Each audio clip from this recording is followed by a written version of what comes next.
Hello po sa inyong lahat mga kabarya, nandito na naman po ako si Pinoy Coin Hunter para atin pong pag-usapan ang tungkol dito sa isang Philippine altcoin na binebenta ng isang online seller kung saan ito po ay 2 piso na Elpidio Quirino.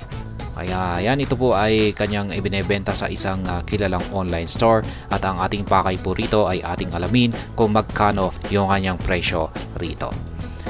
At ayan, nakikita po natin dito ay ang kanyang reverse side, ayan, or likurang bahagi. At ito naman po yung kanilang overside or harapan na bahagi. Kaya ayan, magkaiba po sila. Ito po Jose P. Laurel po yung isa at yung isa ay Elpidio Quirino. Ayan, pero dito sa kanilang likuran ay halos magkapareho po sila.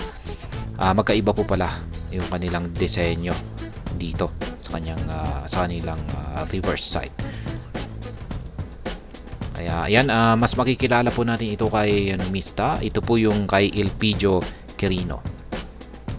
Ayan, ito yung kanyang overside or harapan na bahagi at ito naman po yung kanyang reverse side. Ayan, ito po yung kanyang overside. Ito po yung yan po yung nasa bandang dito po sa ating bandang kanan.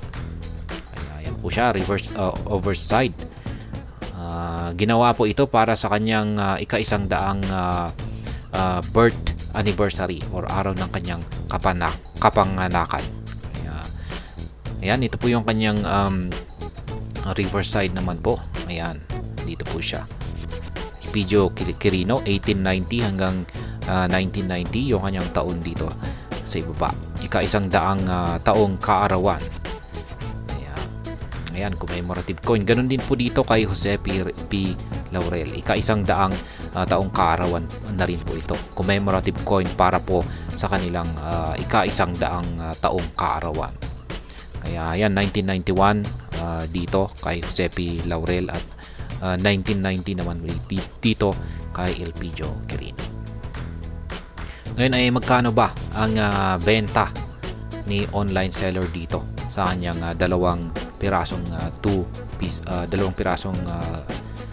Philippine altcoin na ito. Kaya yan po ang ating aalamin. Yung kanyang presyo rito ay para sa 2 piso na ito. At yan, ang kanyang Centennial 2 piso coin ay kanya po itong binebenta sa halagang 150 pesos. Ayan, sa halagang 150 pesos ay makukuha na po natin yung 2 piraso na ito. Kaya yan, Presidential Commemorative Coin, 100 years birth anniversary. It's still brilliant with good condition pa. Ayan, President Elpidio Quirino, President Jose P. Laurel. Yan, 150 each pa pala, plus SF. Yan, ang isa po pala nito ay 150 pesos. Kaya kung pagbibilihin po pala natin yung 2 piraso, ay 300 pesos na. Ayan. Akala ko ay 150 pesos ay mabibili natin yung 2 piraso na ito. Yun pala ay 150 pesos each. Ayan. Ayan pong muli, ating pong pagmasdan ang kanyang binebentang 2 pirasong 2 piso coin dito. Mga commemorative coin.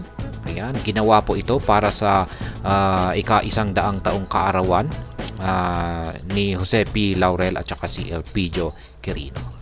Yan, ito po yung kanilang overside or harapan na bahagi. Ayan, dito na rin po natin makikita yung kanilang face value na 2 piso.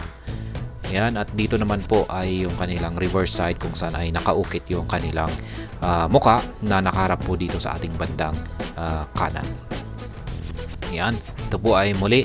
Ito po ay binebenta ng isang online seller dito kay Carousel sa halagang 150 pesos each. At ayan, hanggang dito na lamang po tayo sa video na ito mga kabarya. Sana po ay inyong nagustuhan ang aking paliwanag sa video na ito. Kung inyo po itong nagustuhan, pakiclick lamang po ang like button nito. Para naman po sa mga bago lamang dito, kayo po ay aking inaanyayahan para mag-subscribe. Pakiclick na rin po ang bell icon nito dahil ito po ang siya magsisilbing notification nito sa mga bago kong videos na aking pong ina-upload sa aking YouTube channel na ito. Marami pong salamat sa panunood. Ingat po tayo lagi at God bless po sa ating lahat.